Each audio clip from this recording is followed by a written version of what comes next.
जय श्री गुरु आदिशक्ति मैया भवानी की कोट कोट प्रणाम। हरिंदर भैया कोट कोट प्रणाम। नीलम दीदी कोट कोट प्रणाम। सब देव लोग कोट कोट प्रणाम। सब देव लोग कोट कोट प्रणाम।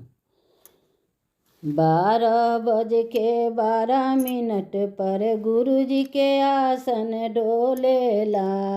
12:12 पर गुरु जी के आसन डोलेला। गौरा पूछेली शिव गुरु से काहे रौरा आसन डोलेला। गौरा पूछेली शिव गुरु से काहे रौरा आसन डोलेला। हमरो दुअरिया पर अनरा पुकारे से आसन डोलेला। हमरो दुअरिया पर कोरिया पुकारे एह से आसन डोलेला। हमरो दुअरिया पर लंगड़ा पुकारे एह से आसन डोलेला। 12:12 पर गुरु जी के आसन डोलेला। 12:12 पर गुरु जी के आसन डोलेला। गौरा पूछेली शिव गुरु से काहे रौरा आसन डोलेला। गौरा पूछेली शिव गुरु से काहे रौरा आसन डोलेला। हमरो दुअरिया पर बाझिन पुकारे से आसन डोलेला।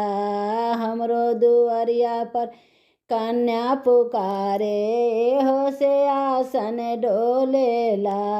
हमरो दुअरिया पर निर्धन पुकारे एह से आसन डोलेला। 12:12 पर गुरु जी के आसन डोलेला। 12:12 पर गुरु जी के आसन डोलेला। गौरा पूछेली शिव गुरु से काहे रौरा आसन डोलेला। गौरा पूछेली शिव गुरु से काहे रौरा आसन डोलेला। हमरो दुअरिया पर बालक पुकारे एह से आसन डोलेला। हमरो दुअरिया पर कन्या पुकारे एह से आसन डोलेला। 12:12 पर गुरु जी के आसन डोलेला।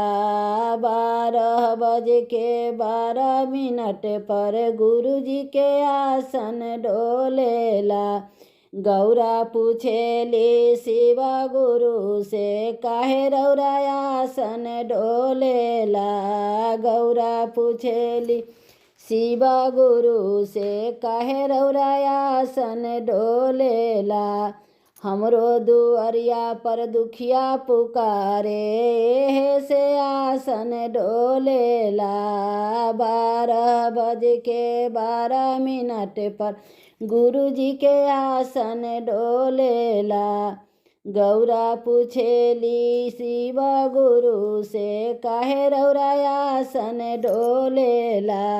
गौरा पूछेली शिव गुरु से काहे रौरा आसन डोलेला। हमरा दुअरिया पर शिष्या पुकारे से आसन डोलेला। हमरा दुअरिया पर शिष्या पुकारे एह से आसन डोलेला। 12:12 पर गुरु जी के आसन डोलेला। हर हर महादेव। दया करी महादेव, कृपा करी महादेव। आदिशक्ति मैया भवानी की जय। सच्चे दरबार की जय।